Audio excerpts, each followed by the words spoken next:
इतने साधु हैं, है कि नहीं, और सोनगढ़ का विरोध करते रहते हैं, और ये जाने बिना कि सोनगढ़ वाले बात क्या करते हैं कि साहब ये आत्मा की बात करते हैं। तो सोनगढ़ का विरोध करना माने आत्मा की बात का विरोध करना, समझ में आया। तो देखो, आत्मा के कल्याण के लिए मुनि बने हैं और आत्मा ही का विरोध करते हैं। ऐसा उनने नहीं, अपन ने अनंत बार किया, क्योंकि क्रिया की पकड़ इतनी मजबूत होती है। मैं मुनि, मैं साधु, मैं त्यागी वृत्ति, मैं सन्यासी, और ये कपड़े पहनने वाले समझाएंगे भी आत्मा क्या होता है? तो एकदम उसको चोट लगती ना अहंकार को।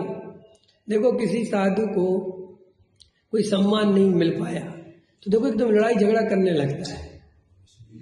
अब एक महाराज जी हैं, उनको सम्मान नहीं दिया तो झगड़ा होगा।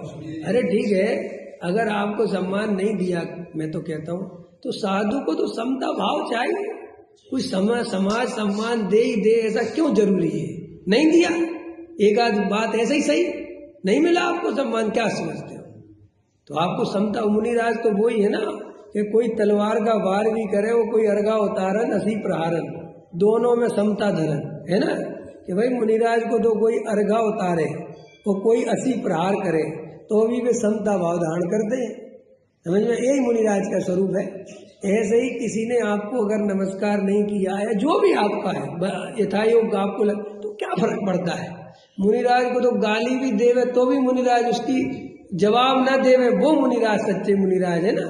लेकिन आप तो क्रोधित हो गए, दुखी हो गए, क्षुब्ध हो गए, है ना, और आप अनर्गल बात भी बोल रहे, तो इससे पता चलता है कि अभी आपके सच्चे मुनिपना प्रकट नहीं होगा।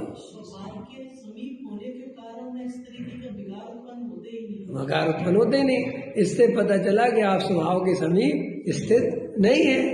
समझ में आया कि नहीं आया? तो ढोल तो अपनी पोल खुद ही खोलता है ना।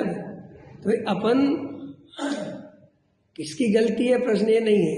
प्रश्न ये है कि गृहस्थों के आचरण से, श्रावकों के आचरण से मुनिराज कभी दुखी नहीं होते।